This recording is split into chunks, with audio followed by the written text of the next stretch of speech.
Por tomar la comunicación. Buenos días, saludos desde México. Sí, buenos días, Carmen, muchas gracias. Al Bueno, contrario, fíjate, el ambiente, sí, el ambiente que vive esta semana el país, a diferencia de otros años electorales, donde normalmente, es decir, en Venezuela las elecciones son sinónimo de fiestas, de publicidades muy abiertas, de concentraciones, de mítines. Esta semana es algo opaca.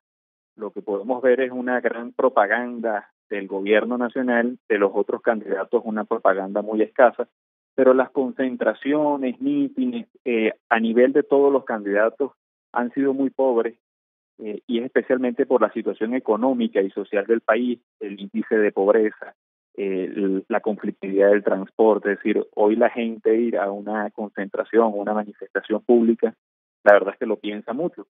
Así que es un ambiente un poco extraño.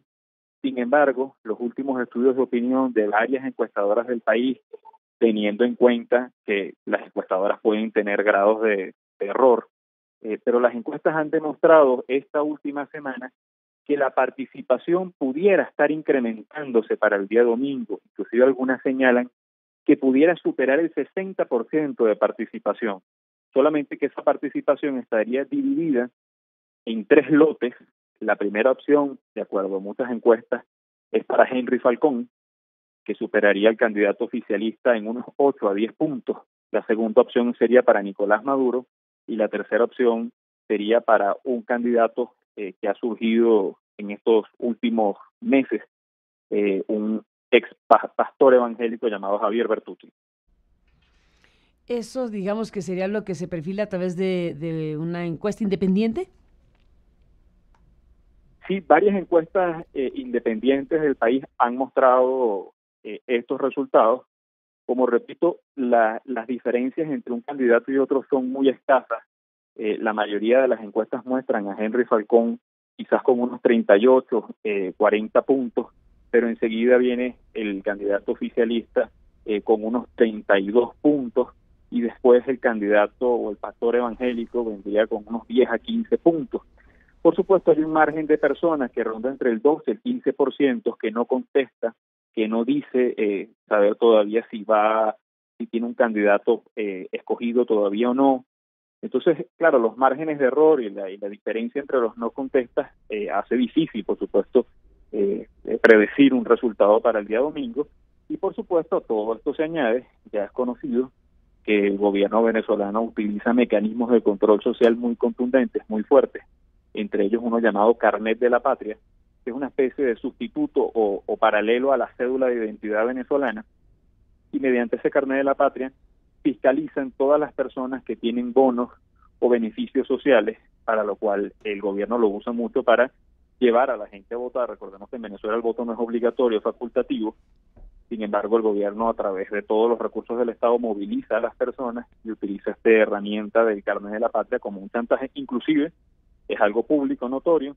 Hace pocos días, yo lo llamo la institucionalización de la compra del voto. El gobierno nacional, el presidente de la República, ha hablado pues básicamente de que es una estrategia de dar y dar. Él da programas sociales, pero que él necesita el voto de la gente.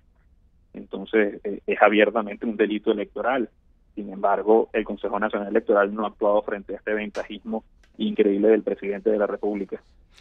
Pues sí, evidentemente, si se hablara de elecciones democráticas, un ingrediente básico sería la equidad y en este caso, bueno, pues evidentemente el presidente lleva toda una ventaja en ese sentido con lo que acabas de mencionar, Pedro.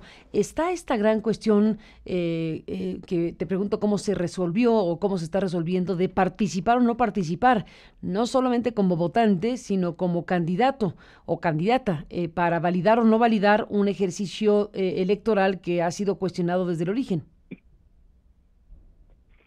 Sí, eso ha sido pues una polémica y una discusión en estos últimos meses.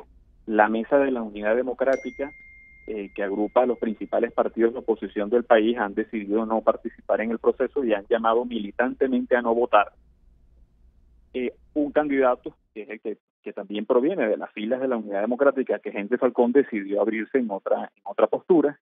Y hay una parte importantísima hoy del país que adversa al gobierno nacional, que decide votar, y hay otra parte, quizás más perteneciente a las clases medias altas del país, que ha decidido no ir a votar.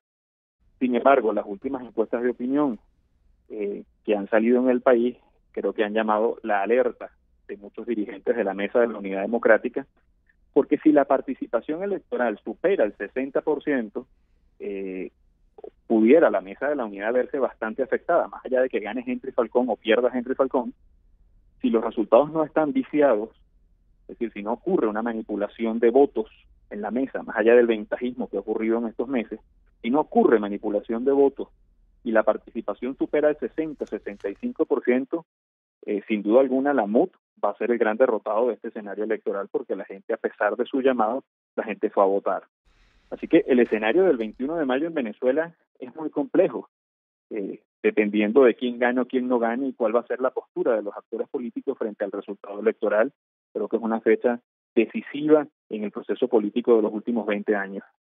Más ni menos, Pedro, pues te apreciamos mucho que estés aquí para contarlo, para analizarlo, y si no tienes inconveniente, pues mantengamos la comunicación para seguir de cerca lo que pasa en tu país, lo que está ocurriendo en un momento como este. Así que te mandamos un abrazo y muchas gracias como siempre por estar aquí.